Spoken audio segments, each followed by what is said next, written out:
called the ship because he heard they had nearly lost a valuable synchronized robot. However, the vice commander still downplayed this, thinking that losing one synchronized robot wouldn't cause much damage. Vera was a bit annoyed because losing Aoba meant their trump card would be gone. Suddenly, a professor called to report that he was about to visit the Federation ship. He was the head of the Synchronized Robot Research Institute, so hacking into this communication channel was a small matter for him.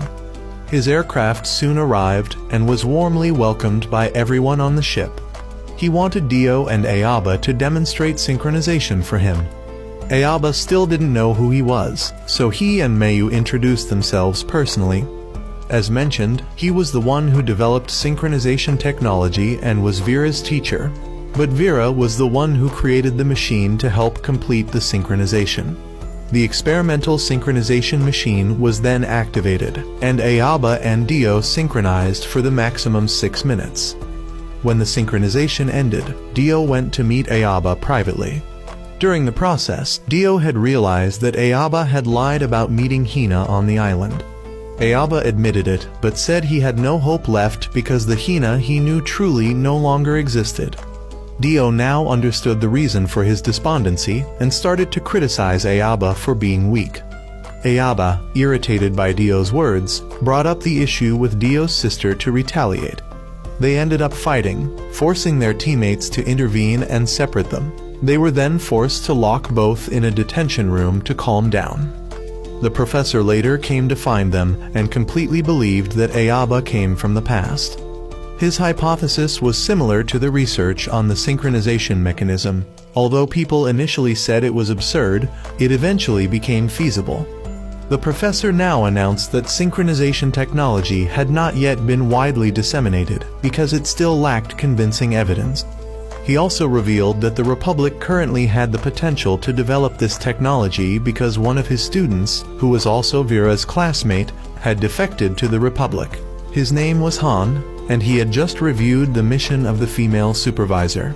Han informed her that she only had one last chance to destroy the Republic's ship, as the superiors could not accept any more failures.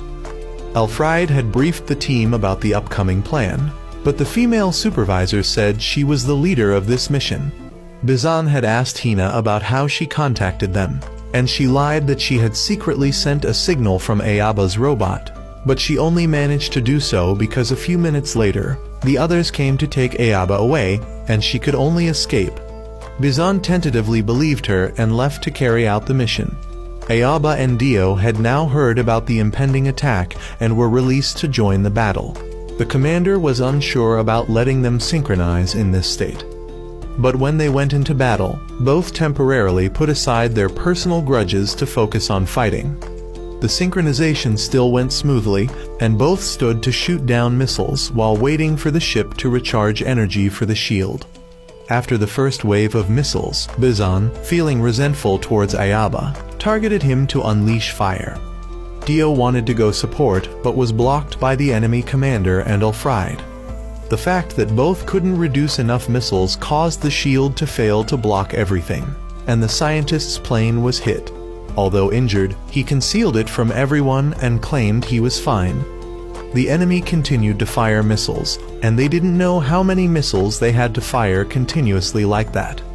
Suddenly, Aoba's side realized the enemy was stalling until the synchronization ended, and indeed, Scientist Han had predicted the maximum synchronization time was 6 minutes, and now they only had just over 1 minute left. Dio and Aoba argued again in the middle of the battle, but their argument became motivation for both to try harder so as not to lose to the other. They successfully cleared all the missiles, but only a few seconds remained. Surprisingly, even after the time limit had passed, the synchronization was still active, shocking everyone.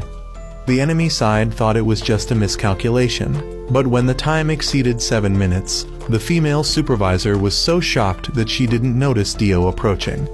Dio destroyed her robot before the synchronization time ended. Luckily, the robot didn't explode, so Alfred managed to rescue her in time. They then retreated. The scientist, seeing the best result of both reaching over 8 minutes, could rest assured and close his eyes. He was then taken for burial. The commander on the Republic side was also replaced, in other words, fired. The Republic then sent more reinforcements, and the person coming to reinforce them this time was none other than Hina's father. The next day, the scientist's funeral was held, and Dio's father also attended. That day, Dio, Aoba, and Mayu were given a day off to go out. Many people came and asked them to buy things when they went out, the list stretching for miles. As the three set out, the commander had come to meet the general, and he allowed them to proceed with synchronization research, but he wanted to check once to see the results. While Aoba's group had just finished buying a pile of things, he expressed his intention to help Dio reconcile with his father. But Dio got angry and told Aoba not to meddle in his personal affairs and left alone. Aoba didn't know what to do with him, so he just continued on. A while later, he accidentally met Dio's sister, Fiona.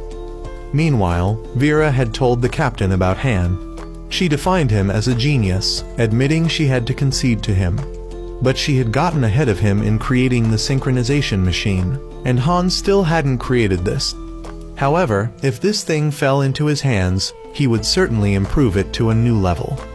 Han now also wanted to urgently find a way to steal Vera's technology to improve, because he was confident that with the Republic's technology, it would be very simple.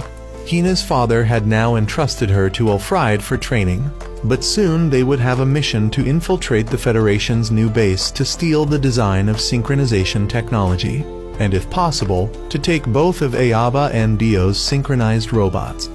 She wasn't confident about participating because she felt a bit guilty towards Aoba after he had helped her, but Bizon stepped up to request partnering with Hina for this mission, partly to help her and partly to monitor her. Aoba, hearing from Fiona about how Dio and his father had a fierce confrontation at noon, wanted even more to go talk to the siblings' father. But Fiona thought her father wouldn't listen to a stranger, so she asked him not to make a big deal of it. Dio, that noon, had just met the old butler and then encountered his father. Although the father and son sat eating together, neither was willing to speak first. The father spoke first, thanking him for protecting the family at the old base. He had also heard about Dio and Aoba's wave misalignment, so he thought his son should quit being a soldier as soon as possible, because Aoba was just a civilian, and if anything happened to Aoba, Dio would become useless without his only synchronization partner. But Dio believed that Aoba was not easy to kill. Although he was a person with many aspects that Dio found irritating, Aoba had never disappointed them on the battlefield. He understood Dio and let him go. Dio also thanked his father for worrying about him, making his father realize how much Dio had changed after all this time. At the end of that day, Aoba's group had also taken Dio's sister back to the hotel and accidentally met him there. The two siblings had a pleasant conversation, and Dio revealed that he had also reconciled with their father. Aoba felt that he didn't need to do anything as everything seemed to resolve itself. Mayu, however, believed that it was because of Aoba's influence on Dio that he was willing to open up like that. The next day, the two friends were once again brought in for testing for the commander-in-chief to observe, and he was completely surprised by the astonishingly low latency in the synchronization process. But the two boys still argued over minor discrepancies in the synchronization. That evening, soldiers from the Republic and Hina sneaked near the base and changed their clothes to infiltrate. That night, some civilian aircraft disguised as cargo planes were set on fire to request permission to land. The soldiers rushing to extinguish the fire provided an opportunity for enemy troops to sneak in. When they successfully infiltrated, Ulfried detonated all the planes, releasing robots to attack. While that group caused chaos outside, Hina's group would go stealing. Hearing the news, the commander summoned Aoba's entire group and wanted everyone to split up and take action, as having only 8 robots attack was too suspicious. The trio with synchronization abilities would go to retrieve the robots, while the remaining group would go support and eliminate the intruders. Dio had given weapons to Aoba because he wasn't sure what would happen. After a while, Hina's soldiers successfully reached the location of the 2 robots and began the hacking process to steal them. But while Hina was overwhelmed by guilt, an engineer struggled to shoot her. Her father stepped in to take the bullet and was injured. Soldiers quickly rushed in and blocked the only escape route, forcing Hina's side to retreat deeper to hold out. Her father and Hina were taken to a room for temporary shelter. Knowing he didn't have much time left, he revealed a truth to Hina, that she wasn't his biological daughter, but a child he had adopted after finding her on the battlefield. Meanwhile, Aoba's group had been separated due to a robot falling and blocking their path. Hina's father wanted her to leave and let him have his most glorious moment in his final moments. She painfully left and encountered Aoba. She now didn't know who she really was. She wasn't the Hina that Aoba knew, nor was she her father's biological daughter. At this time, Bison heard that Hina had disappeared and frantically went to search. Aoba explained to Hina that she was herself, so if she wanted, she could return with Aoba, and he would explain to everyone to help them accept her as part of the Federation.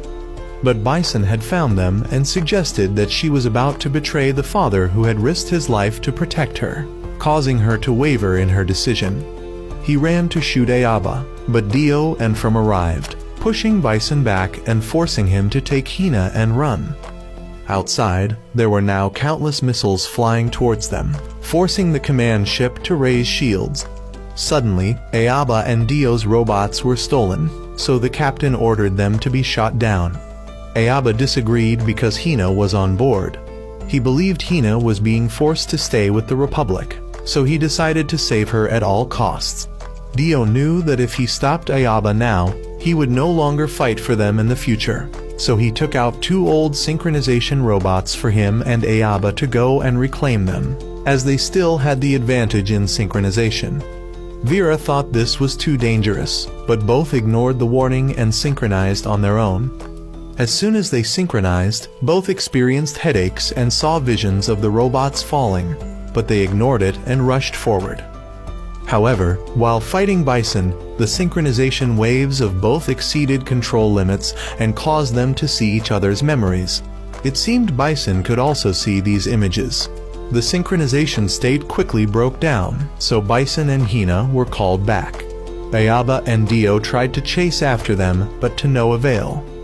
When brought back for inspection, both of their indicators were still normal, but Dio had deviated further from the base wave.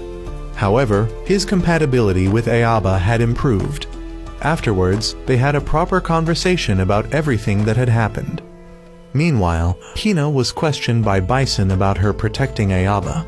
She tried to explain about her past as Aoba had mentioned, but he didn't care and claimed that if last night's events were revealed, only he could save her. She was then called by Dr. Han to test as a synchronization pilot. He gave her time to consider whether she wanted to participate in this experiment, and he deceived her by injecting a drug to stabilize her mind. During this time, Dio informed the command room that everything Aoba had said about being from the past was true, and he had indeed traveled from the past to the present. The current Hina was the only clue they had to figure out how Aoba had managed to time travel. That night, Han informed Alfred that Hina had volunteered to be a synchronization pilot to avenge her father. Hearing this, Bison went to question Hina, but by now she was under mind control and only listened to Han's fabrications. He also manipulated Bison into becoming a synchronization pilot with Hina. Despite the brainwave discrepancy, he still volunteered for the experiment, making the synchronization process almost unbearably painful. On Aoba's side, they were preparing to depart. Earlier, they had discovered a giant cannon built by the Republic. They shouldn't have been worried yet, but suddenly this morning it had started charging energy, causing concern among the superiors who sent them on a mission to destroy the cannon. The new synchronization robot was also completed, so they could go into battle. When it was brought, Dio wanted to let Aoba know that he also had things to protect, so if he had to choose, he would choose to protect his important people rather than Hina. Therefore, if that choice had to be made, Aoba could do what he wanted, and Dio wouldn't stop him. The enemy had now detected the Federation's ship approaching. The supervisor, who was somehow still there, had given the commander of this base a strategy to counterattack. Bison and Hina were prepared for synchronized piloting, and she was now no different from a puppet, or more accurately, a pre-programmed robot. The enemy had now loaded the cannon and fired it, shooting straight through the mountain, completely destroying the ships in its path without giving them a chance to evade. The command ship luckily escaped but had to continue the mission. Alfred quickly joined the army to attack the container ship. Dio and Aoba's robots hadn't arrived yet, so both were anxiously waiting to enter the battle. Hina and Bison had entered the battlefield and rushed to the front to take down the Federation's ship. The enemy was preparing to fire again, so the vice commander had requested the command ship to hurry and destroy the cannon. Dio and Aoba had temporarily boarded 2 first-generation robots to carry out the mission, and Vera forbade them from using synchronization as it hadn't been fully repaired. Hina experienced a shock on the robot that almost brought her back to consciousness, but the helmet made by hand caused her to lose consciousness again. Bison and Hina then synchronized, but midway through she stopped because she remembered something. However, Dr. Han increased the control, causing her to lose consciousness again. Bison rushed straight to the command ship to attack, but fortunately, the new generation synchronization robots for Aoba and Dio had arrived. They switched robots and immediately synchronized to fight. Seeing the 2 robots before him, Aoba realized that Bison was the one who had gone back to the past to kill him initially, and the other must be Hina. The synchronized robots engaged in battle, so the Federation side quickly counterattacked as the enemy's advantage was lost. Vera also called to inform Aoba and Dio that one of the pilots on the other side was being forced to synchronize, so they could exploit this point to gain an advantage. Aoba had determined this was a risky move, so he would be the one to go and wake Hina up. Both of them disengaged from synchronization to allow Aoba to approach and communicate directly with Hina. He called out Hina's name and projected his face for her to see, successfully waking her up. Her synchronization was immediately cut off. Taking advantage of this, Dio and Aoba quickly moved to deal with the remaining cannon. On the way, Aoba and Dio were intercepted by Bison. He recaptured Hina to force her into synchronization again, but she tried to resist. Aoba decided to take a risk and sent a signal to synchronize with Hina. She responded to Aoba's call, and they quickly succeeded. Their synchronization rate was even higher than with Dio. They used this combined technique to block the enemy's cannon shot. The immense power helped them successfully block that cannon shot. However, the reaction between their technique and the cannon shot once again created a space tunnel. Bison was sucked in, and Hina realized that if she left Bison like that, he would return to the past and kill Aoba, so she rushed to go through the portal with him. Aoba tried to stop Hina, but was held back by Dio. She had completely returned to the past, and Aoba now understood that Hina had been caught in a space loop, and he had never once managed to stop or save her from it. But he made a quick decision, and just as Hina was about to rush in with Bison, he rushed to save her. Dio also decided not to stop Aoba anymore, but flew with him to hold on to Hina and use full force against Bison. The loop was ended here, and Allied forces quickly shot down the Republic's cannon. The Federation side achieved a great victory. Now, when Hina asked Aoba why he didn't enter the vortex to return, he believed there would still be opportunities in the future. Moreover, if he left now, there would be people who would miss him terribly. They then returned together in glorious victory, and the film ends here.